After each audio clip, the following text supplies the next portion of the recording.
a load of money. There was an interview that Arne Slot did do this week that I don't know if the Liverpool fans would be too happy about. He kind of hinted towards the fact that maybe entertaining football is better than trophies, is kind of loosely what he said. I mean, what do you think about that, Merson? I mean, do you think entertainment over trophies, or...? It is for us at Sky. Yeah, it's very true. You know, it's a great to watch point. games, you know, It's that's what we want. But I think as a Liverpool fan, you want to win football matches. Yeah.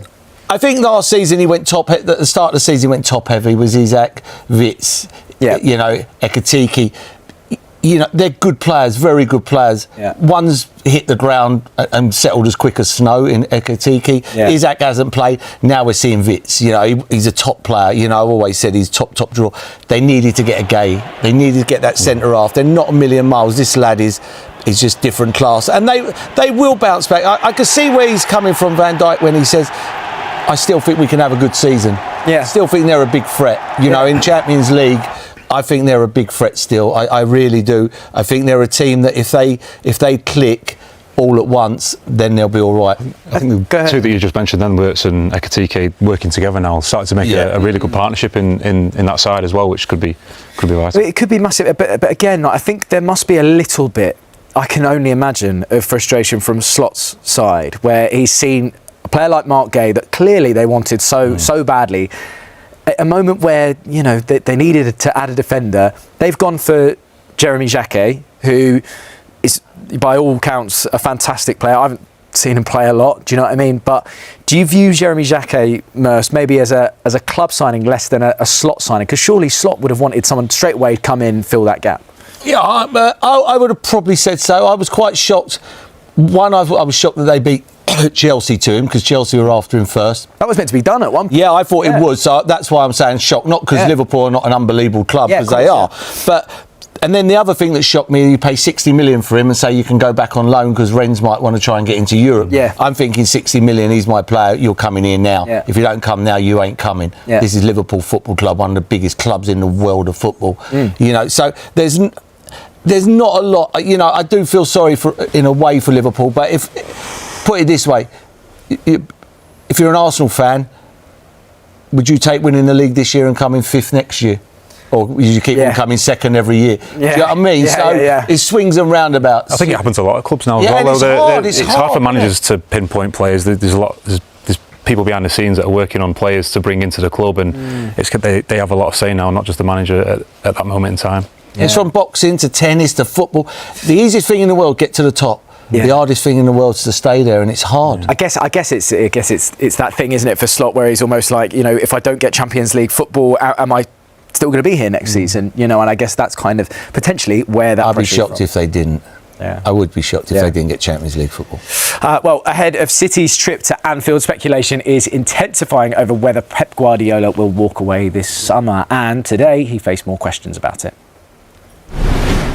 There is talk about whether you will stay beyond the end of this season. I know you're not going to tell us what you are thinking. Do the people at this football club know what you are going to do at the end of this season? Have you told them what you're going to do? No, because I have 1 more year contract. So you'll see that year out then? The question of that is it 1 month or 2 months ago that you were not here. I tell you again, so it's the same answer I answered 2 months ago. So that's Pep, and if this is to be Pep's last season, he'll have to do something he's never done before. This makes good reading for Arsenal fans.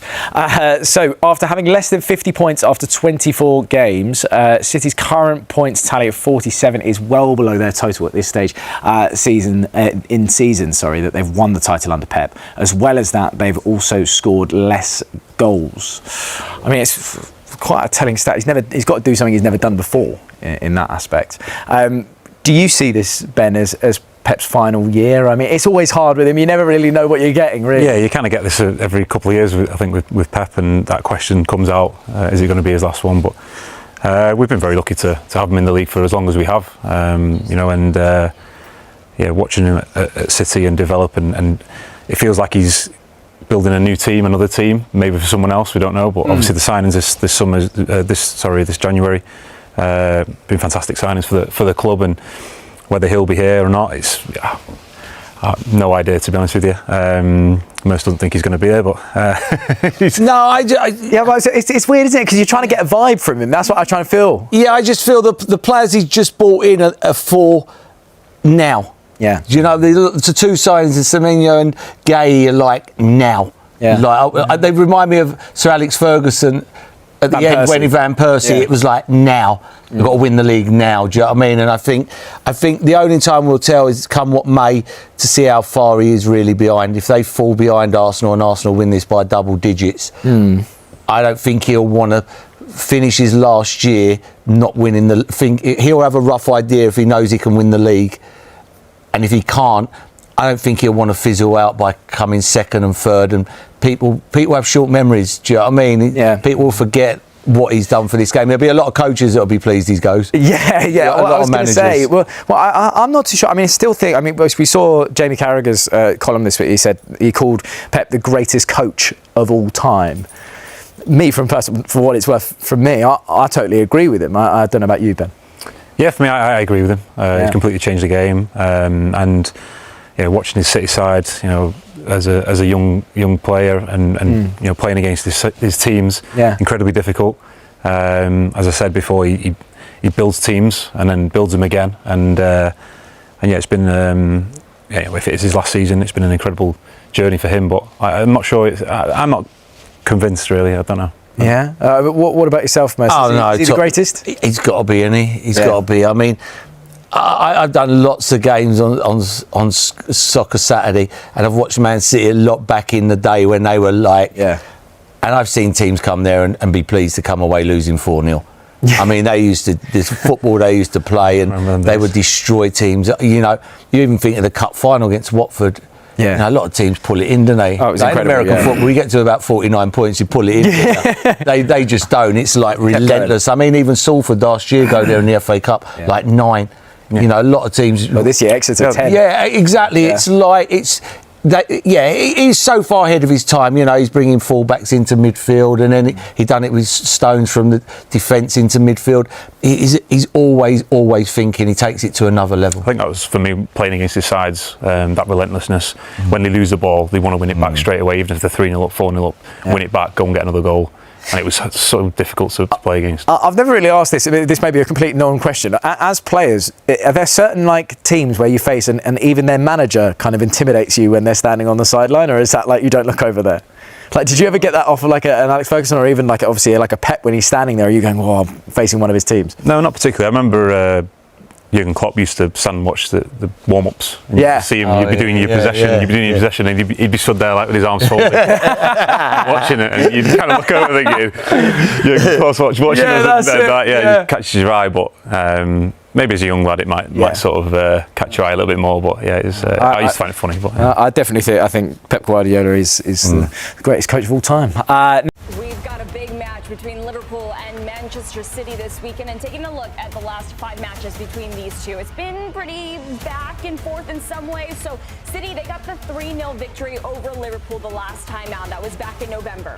And then going back to last season, the 2024-25 season, Liverpool won both matchups 2-0. And the season before that, 23-24 season, they drew 1-1 both times. So basically, guys, what I'm taking out of this is that if history is to repeat itself for a 3rd consecutive season, we're going to see City win 3-0 again, because we're getting the same results when they take each other on during the season. But I know I know Liverpool definitely doesn't want to see that happen, Aaron. And I actually took a look back at the post-match shows that several networks did, and I was listening to what Sky Sports was talking about, and it felt like this was the game where people really started worrying about this Liverpool side. They couldn't see them going back-to-back champs again. Have you seen a big change in this Liverpool side 3 months later since that big loss? I wouldn't say a big change, but there has been a distinct change. This team understands each other. Liverpool understand each other a little bit more. The partnership I will point to specifically, Florian Wirtz and Ugo Ekitike. They have really developed a fantastic understanding,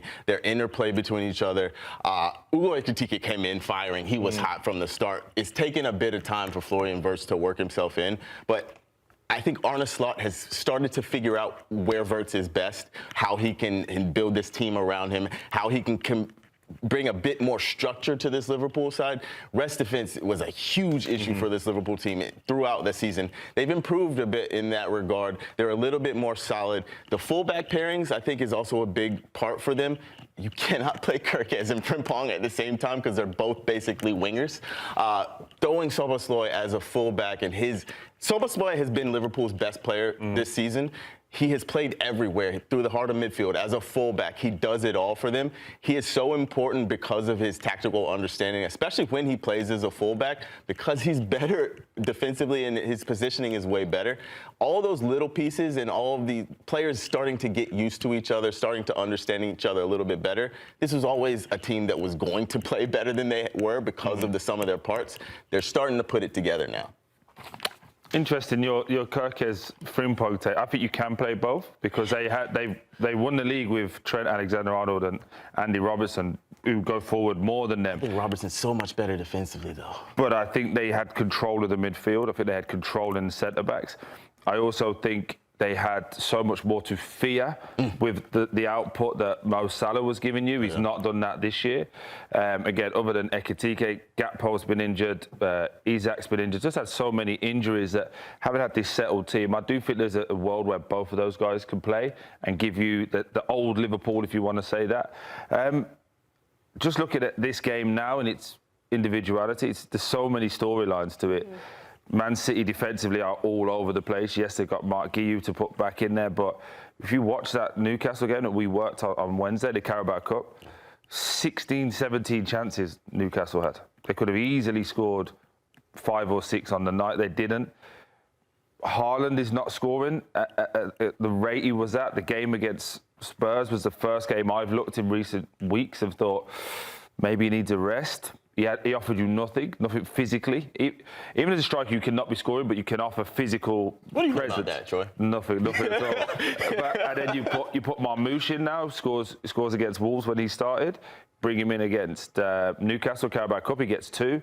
Is that going to be the fire that lights Erling Haaland up? Or is it, hey, guys, we're going to have to put him on the bench. We have to put the best striker, arguably, or goal scorer in world football on the bench and go with a way around him. Liverpool feel like they're in a better moment at this moment, but Man City, to me, have so much to play for, and they have to go and win it out if they are to catch this man's Arsenal team. After that game, another really big topic, Nico, was Florian Wirtz. And a lot of people were worrying about this big signing not doing what he should be doing for a guy that they pay big bucks for. Due to his recent better performances, are you feeling better about Wirtz? Are we feeling better about him? Or do we still need to see more from him? Both. Can both be true? Yes. Florian Wirtz needs to be Showtime, right? Because of the money that you paid. Still very young. Like, crazy enough, you see a couple of other guys that have come from the Bundesliga from his same team. Ugo Ekitike has been Showtime. He's so good. You get so excited when you watch him play.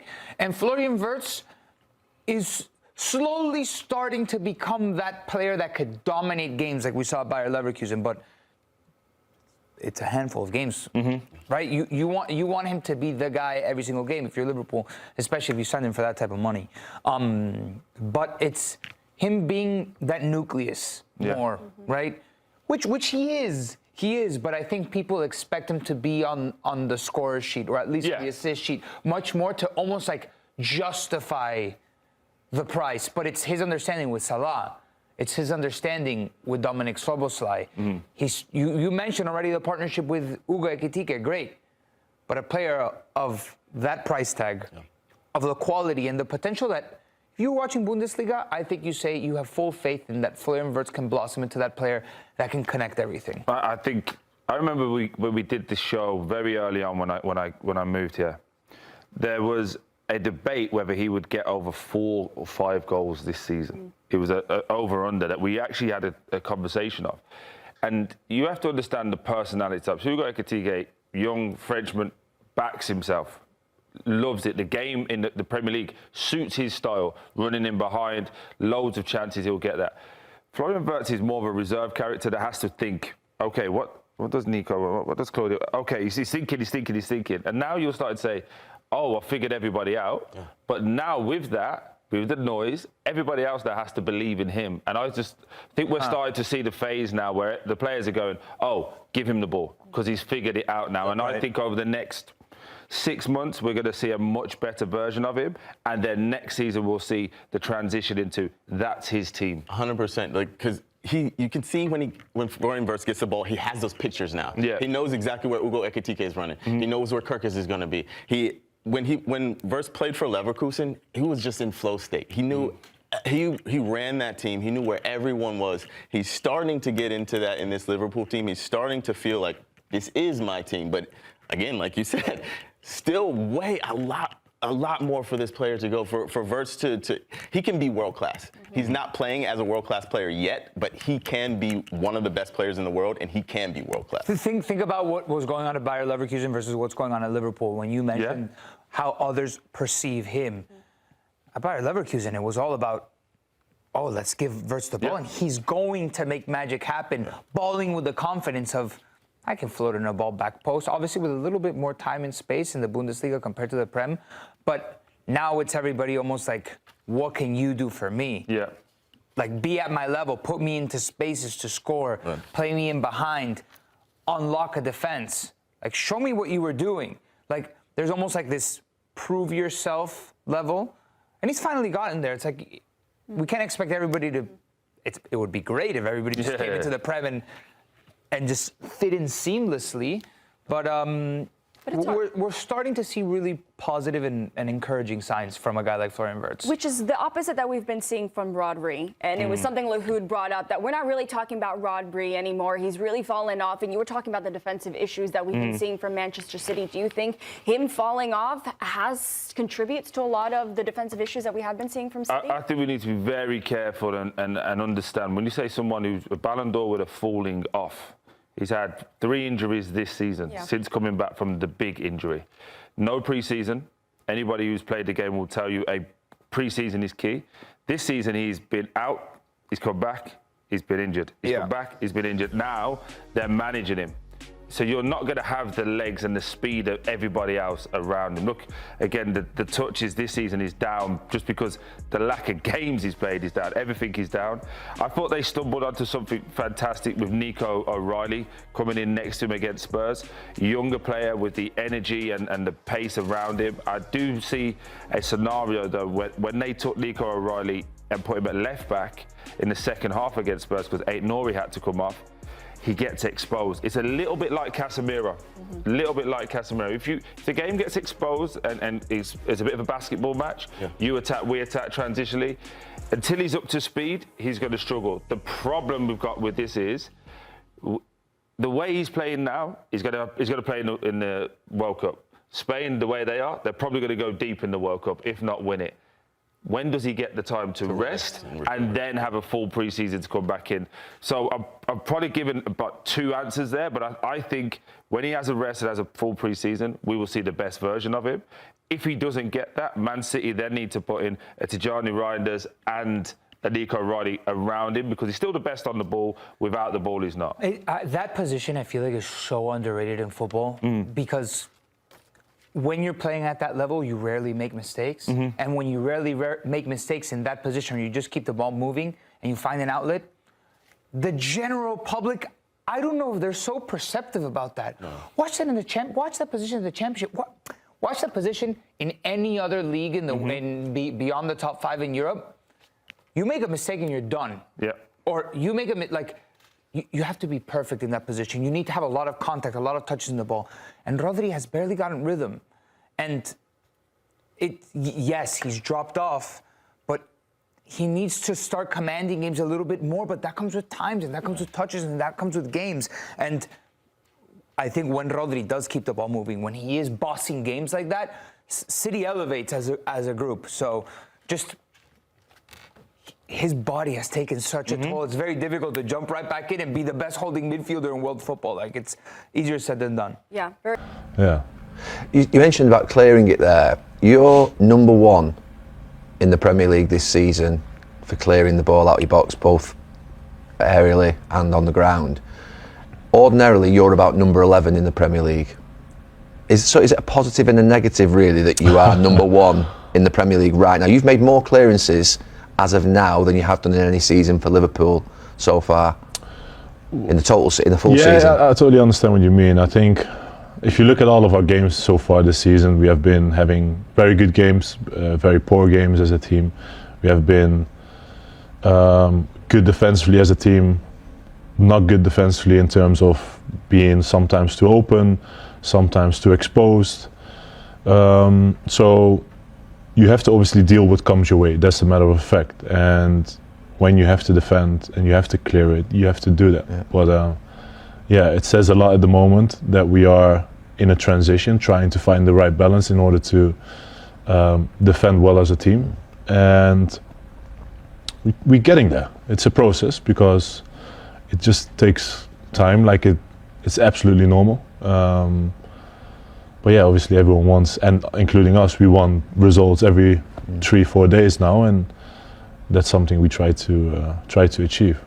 You're massively experienced, you've seen everything in the game and you've won everything in the game. What has changed? You know, that's when I've watched Liverpool this season, there are times at the end of a game where maybe you've not got a result and I've thought, what is it that I'm looking at that's quite different? Because some of the things are the same when you watch the players maybe, and the midfield's quite similar, you and Kanate, the back is quite similar. What has changed this season? Why are you more open? Why are you more exposed? It's you can't put it on one particular point. I think. Give us all of them. Yeah, well, I wish, but it's the transition, it's the intensity, it's the decision making, it's obviously sometimes luck that doesn't, because that's part of the game regardless. Like we all know, you either go your way or the other way. And I think the 5 games of the season, we have to be on the right side, and then been games after that we not been on the right side, and it's a process that we have to get through, and personally as players, but as a team as well. The demands of the game, like I said already, the intensity. You said that twice now. What do you mean? Do you mean not being able to live with the intensity of other teams? It's obviously like playing 3-4 days, every 3-4 days, Champions League football, traveling, obviously physical demands, but also the mental side of it. But you're used to that. You've won. But obviously, like I'm not. Yeah. It's a game obviously of 11 players on the pitch, but in total like 14, 15 that has to try and win the game. So everyone is dealing with certain things in a certain way. I'm trying to help each and every one of them, us as a team, because I want the best for the club, I want the best for the players, and it's a process that we have to get through, and it's how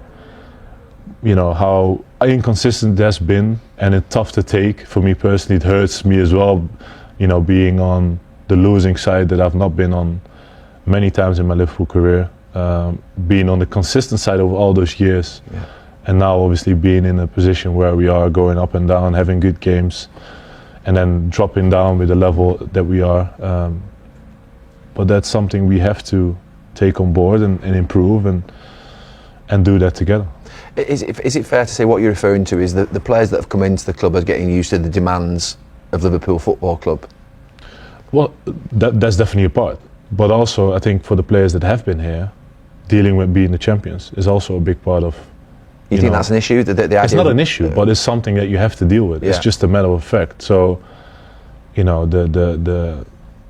the pressure that comes with it. But it's just one of the things that you have to deal with, and it's not as easy as everyone would think it is. So, and I said it before. I think I said it last year in multiple interviews. I think it's very difficult to retain a title, regardless. And we couldn't do it the last time we became champions, and unfortunately, we can't do it this year.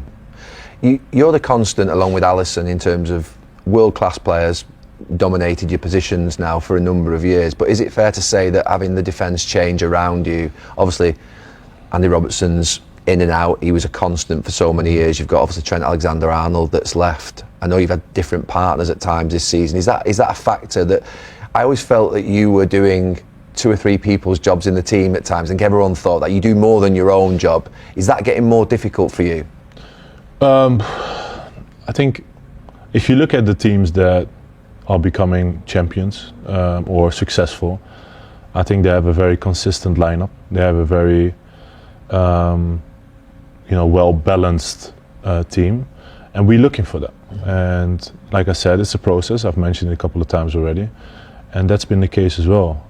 We're trying to build on good things, build on the right things that we are doing, but you need also a bit of luck in not getting injuries.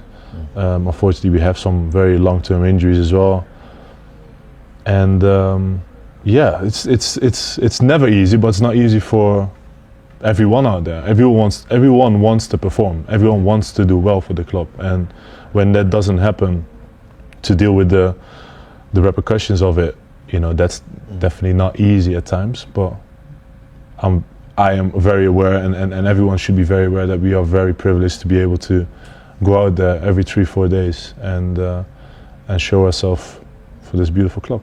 Does the noise bug you?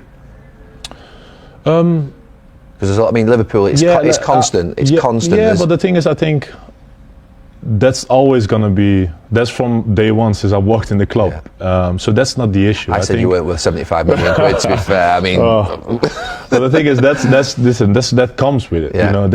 And I've mentioned it over the last. I had a good interview, in my opinion, with Paul Joyce from the Times, and we spoke about obviously the role that media has at this day and age. Do you like it? Do you accept it? So for me personally, I can deal with it, but I'm a bit worried for the next generation. You don't think they will be able to deal with it? Well, it's not as easy as everyone thinks. No. Talk to us specifically about that. You're talking about the constant noise, social media, podcasts, punditry, everything. I feel I can say whatever I want in this case, but I feel like. Please do. Yeah, I understand, but I feel like the ex-top players have a responsibility to the new generation, in my opinion. So, criticism is absolutely, normal and part of the game, and I think it should stay there. But sometimes criticism go into also being clickbait, saying things to provoke things or to. And then without thinking about the repercussions for a mental side of players, and especially the younger generation who are obviously constantly on social media. And you can say, oh yeah, you shouldn't be on social media. That's what I've mentioned loads of times. Do you say that to the young players? Yeah, 100%. Especially, there is always this thing of when you play a good game, you younger players checking, all the positive praises and stuff. And when you have a lesser good game and you're getting bullied all over social media or you're getting bad criticism, it can really affect you. And I see that with certain players in the past and obviously currently as well, because it's just not easy. We can all say listen, you should just deal with it. But I think it's gonna get worse and worse because the platforms nowadays, the how it goes, the clickbait, the headlines, everyone is just on it constantly. And I feel like, and I started with it, I feel like especially the ex-pros, top players been through everything as well, on the absolute highest level, I think they have this responsibility of protecting a little bit of that side as well, even if they're part of a bigger company or bigger audience. But like I said, criticism, it's part of the game, and that should stay there. That's absolutely normal, especially also from ex-pros that have been there, that have been in that particular situation, have dealt with it or deal with it, maybe in a different way, but a better outcome. Or I think that's something maybe to look at.